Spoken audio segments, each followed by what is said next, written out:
Hello. Welcome back to another video. I am taking in the spring around me. It's a little chilly today. I got the sniffles, but it's still a beautiful day. I wanted to get some sun before the sun went down and talk to you guys about detaching from others' structure of belief in order to believe in your own. I think a lot of the times when we start this conversation, it's about where we are presently, and that's a beautiful thing. I always talk about how important the present moment is and how much pivoting happens in the present. It doesn't happen anywhere else. But I think there's so much about things that you may not notice really impact your view or perspective of things, or how you move forward, or how you choose to structure life around, have kind of planted in your mind. I think it's very difficult when you're a child to be able to have discernment unless you're taught. And a lot of times the people who are taught that discernment come from unfavorable situations where they had to learn it in order to survive. At that point, it's a survival technique instead of a life skill. That begins the problems because you can't grow anything if the roots aren't nourished or healthy. The intention isn't there. So I wanted to talk to you all about detaching from others' perspectives and beliefs while creating your own. That's something we're always in the middle of. We're always learning something new, but there was a inkling or a feeling that made us want to even dive into whatever it is that we're learning. Whether that is that someone else told you, or if it's just a natural instinct or interest into the art or the science of it. But either way, we start to build based off of just simply what we have, what we know, what's in front of us, what comes to us naturally. And I think a lot of times that becomes a part of the full picture when sometimes it's just a rough draft. Sometimes how you created the full picture, some of those things are left out of the full picture because you needed the journey to get there to be the journey to get there alone. Maybe you didn't need for it to be part of the grander scheme, but it was part of the journey, which is a part of you. I think I have felt a lot of that within art, because a lot of times with art, you're attached sometimes to an idea, and you want that idea to come to life and for it to mean something more, or it to just be alive in the real world with you. And sometimes what that means is throughout the process of bringing it to life, you find things that it's not. You find things that are kind of like the parent to nurture it to the full its capacity. It doesn't mean that it's it, if you understand what I mean. It means that it's a part of it, and it doesn't even mean that it's going to be a part of the full picture of it. It may just be a part of the journey of it. And I think that's something very insightful and important about the journey. One of my phrases that I live by is it's about the journey, not the destination. But I also think it is about the destination because we are only able to envision for ourselves that journey because of that destination. So it speaks to a greater message of wholeness, in the sense that there are things that are meant to be a part of this side, and there are things that are meant to be a part of this side. And there are key factors that need to be a part of the journey in order for you to learn and to be able to really adapt to the full picture. And a lot of the times we don't even know what the full picture is. We don't know truly, like this is our first time a lot of times doing anything. Even if it's your 10th time doing something, do you realize it's your first time doing something for the 10th time? I know we're getting into like the little details, but in the sense of what I'm saying, it leaves a lot of room for the things that I think are important. You have to use your own discernment to be able to see, is this a part of the journey, or is this a part of the destination? Or is it a part of both? There's a lot of things where it ends up being a part of the bigger picture as well, and that's a blessing. But I also think it's a blessing for it to just be left in the journey stages. I feel that way when it comes to our belief systems and our values. When we're young, we're kind of raised to understand things in a certain way, and you feel like, okay, I'm on a good path, I'm doing right, but that's only to the standards and the belief systems of the people that you grew up listening to, or you grew up following, or you grew up learning from. But then suddenly one day you wake up and you realize there's a whole world out there, and everyone doesn't do things the same way. Everyone doesn't congratulate you the same way. Everyone doesn't wish you well the same way.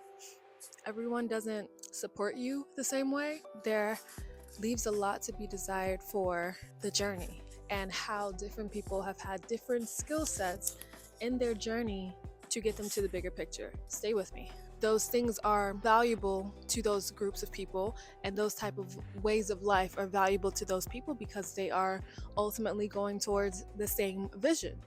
But what if you're on the outskirts of that and nothing around you is familiar anymore? What if you're stepping out of that feeling of comfort and now you're uncomfortable, but you're also questioning beliefs you have and values you have and what's right and what's wrong, and there's no longer a clear answer?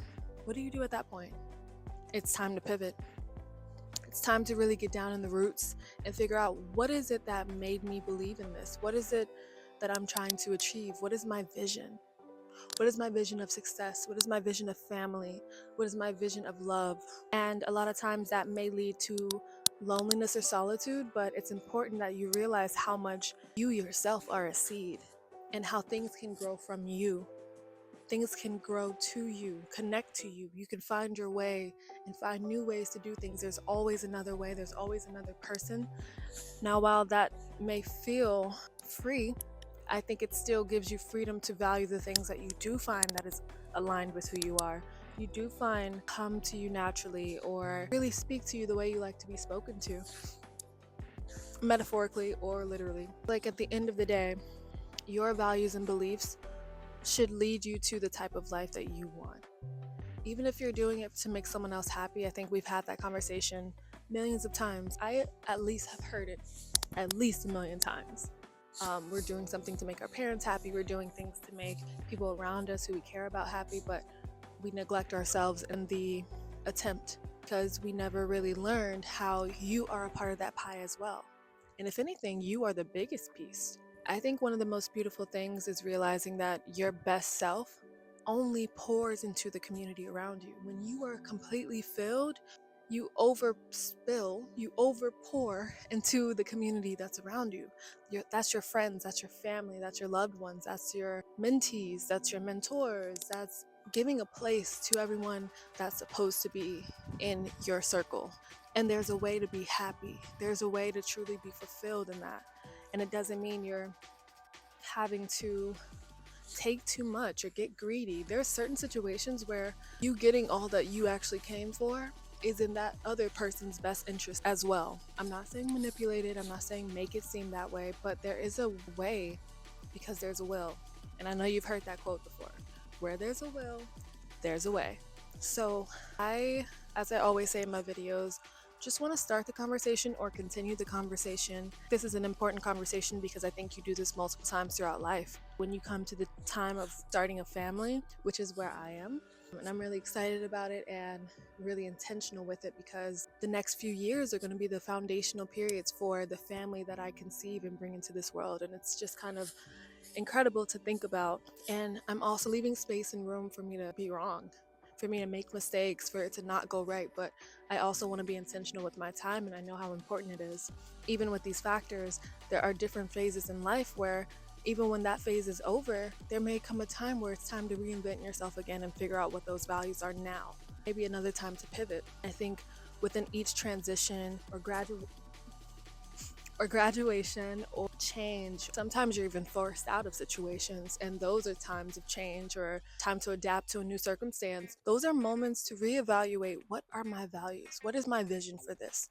If I'm somewhere I don't want to be, how do I envision getting to the next step? What sort of things do I want to make sure are my priorities so that when I am walking towards this destination, my journey can reflect the type of lessons and examples that I need to see. I think a lot of life is about intentionality. I don't think that's a word. Intentionally. No. I think a lot of life is about intention. I don't think we lose out when we are freely choosing, because there's whatever you believe in, there's someone still kind of pulling the ropes and making sure things work out for you. We could feel a lot more in control if we took over with intention and were real with ourselves about what all outcomes could actually come from a situation. I think sometimes when we feel out of control, we haven't assessed what type of control could we even have in this situation. I think one thing I've been practicing a lot of is the moments when I do have options and control. Like, there's a lot of moments when we're not in control, or that we don't feel in control, or we have to share that control with someone else. But there are moments when we are in control.